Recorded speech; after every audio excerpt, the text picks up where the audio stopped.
नमस्कार, national film में आपका स्वागत है। मैं हूं कुमार और देखिए, चाइना को बेल्ट एंड रोड इनिशिएटिव को लेकर एक और बड़ा झटका लगा है। शायद यूएस का प्रेशर काम कर गया और अब पनामा ने अनाउंस कर दिया है कि वो चाइना के साथ बेल्ट एंड रोड इनिशिएटिव की डील को रिन्यू नहीं करेगा। यानी अब एक और कंट्री चाइना के बेल्ट एंड रोड इनिशिएटिव से बाहर हो गई। आप लोगों को याद होगा कि जब से डोनाल्ड ट्रंप प्रेसिडेंट बने हैं तब से ही वो इस बात पर जोर दे रहे हैं कि पनामा कैनाल यूएस के कंट्रोल में होनी चाहिए। 1977 में हमसे गलती हो गई जो हमने ये कैनाल पनामा को हैंडओवर कर दी और अब हम इसका कंट्रोल वापस लेकर रहेंगे। एक्चुअली ट्रंप की ये वार्निंग थी पनामा कैनाल के आसपास चाइना के बढ़ते हुए इन्फ्लुएंस को लेकर। जब से पनामा ने चाइना का belt and road initiative join किया था, चाइनीज इन्फ्लुएंस इस कैनाल के पास लगातार बढ़ रहा था और इसी चीज से यूएस नाराज बार बार वार्निंग दे रहा था पनामा को और लगता है शायद वो वार्निंग काम कर गई। डोनाल्ड ट्रंप ने आरोप लगाए थे पनामा पर कि पनामा धीरे धीरे पनामा कैनाल का कंट्रोल चाइना को ट्रांसफर कर रहा है। ट्रंप की इसी वार्निंग को लेकर रिसेंटली यूएस के सेक्रेटरी ऑफ स्टेट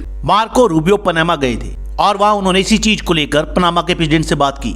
यहाँ भी उन्होंने क्लियर कहा था that United state can not and will not allow the Chinese Communist Party to continue with its effective and growing control over the Panama Canal area। और इस visit के ठीक बाद पनामा के प्रेसिडेंट जोस राउल मुलिनो का statement आया है। अब पनामा के प्रेसिडेंट ने ये बात क्लियर कर दी है कि चाइना के साथ उनका बेल्ट एंड रोड इनिशिएटिव को लेकर जो एग्रीमेंट है और जो अगले 1 या 2 साल में रिन्यू होना था, अब वो रिन्यू नहीं होगा और वो उसे पहले भी टर्मिनेट कर सकते हैं। हालांकि उन्होंने ये भी कहा कि मुझे नहीं लगता कि पनामा कैनाल की सिक्योरिटी, न्यूट्रलिटी या सोवरेनिटी को लेकर कोई भी थ्रेट है, बट स्टिल वो चाइना के साथ बेल्ट एंड रोड इनिशिएटिव की डील स्क्रैप कर रहे हैं और जाहिर है यूएस के प्रेशर का ही असर है। आप लोगों को अगर याद हो तो कुछ टाइम पहले ही चाइना के बेल्ट एंड रोड इनिशिएटिव से इटली बाहर हो गया था। यह भी एक बड़ा झटका था चाइना के लिए क्योंकि इटली यूरोप की एक महत्वपूर्ण कंट्री है और उसका बेल्ट एंड रोड इनिशिएटिव से बाहर होना ये एक मेजर सेटबैक था।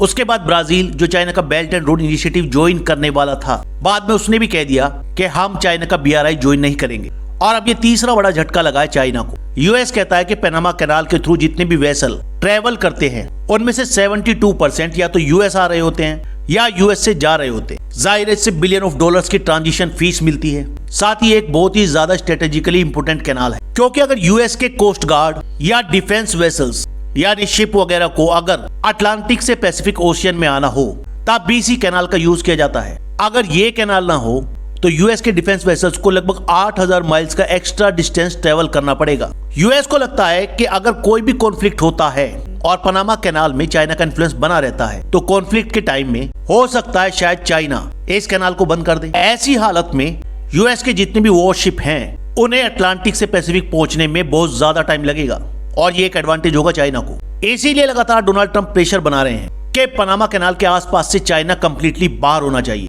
और यहाँ पर इन्फ्लुएंस होना चाहिए यूएस का। डोनाल्ड ट्रंप ने तो अपने सोशल मीडिया पर यहाँ तक लिखा था कि wonderful soldier of China who are lovingly but illegally operating the Panama canal. देखिए, अगर पनामा कैनाल की बात करें तो यूएस का इस कैनाल के कंस्ट्रक्शन में एक हिस्टोरिकल रोल है। ये कैनाल काफी क्रूशियल है क्योंकि ये कैनाल अटलांटिक को पैसिफिक ओशियन से कनेक्ट करती है। इस कैनाल को पहले बनाने वाला था फ्रांस, लेकिन वो इसे नहीं बना पाया। फिर इस प्रोजेक्ट को हाथ में लिया यूएस ने और यूएस ने 1914 में इसका कंस्ट्रक्शन कंप्लीट किया। फिर 1977 तक इसका कंट्रोल और एडमिनिस्ट्रेशन यूएस के हाथ में था, लेकिन 1997 में यूएस के प्रेसिडेंट जिम्मी कार्टर ने एक ट्रीटी साइन और इस कैनाल का एडमिनिस्ट्रेशन हैंडओवर कर दिया पनामा को। फिर 1999 में पनामा कैनाल अथॉरिटी बनाई और अब इस कैनाल का एक्सक्लूसिव कंट्रोल इसी अथॉरिटी के पास है। वो इसके सभी ऑपरेशंस को देखती है। लेकिन इस कैनाल को लेकर यूएस और पनामा के बीच में एक इंपोर्टेंट ट्रीटी है। उस ट्रीटी में कहा गया है कि ये कैनाल परमानेंटली न्यूट्रल होगी। साथ ही यूएस के पास ये राइट भी है कि अगर इस कैनाल की न्यूट्रलिटी को लेकर कोई भी कंप्रोमाइज हुआ तो यूएस के पास राइट होगा इसे डिफेंड करने का।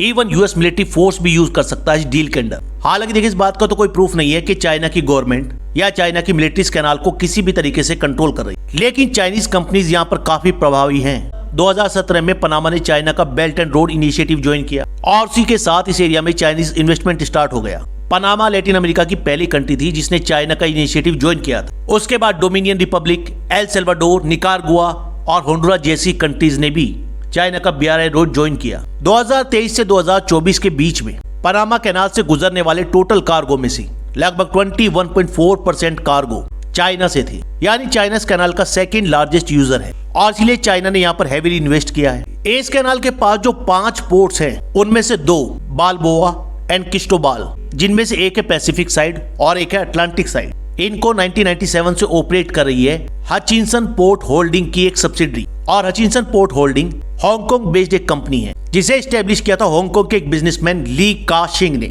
ये शायद वर्ल्ड की सबसे बड़ी पोर्ट ऑपरेटर है। इसके ऑपरेशन 24 कंट्रीज में है including UK.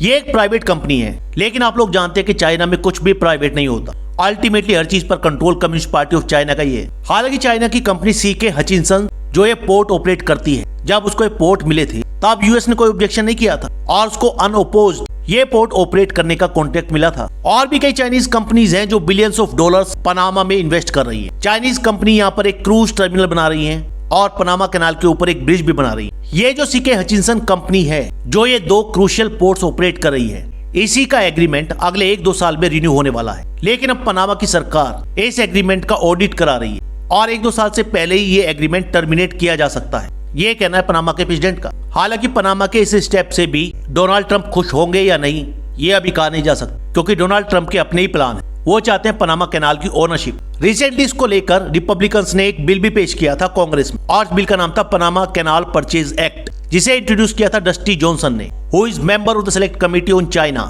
Let's see in future क्या होता है। फिलहाल इस वीडियो में इतना ही। नेक्स्ट वीडियो में जल्द मिलेंगे। धन्यवाद।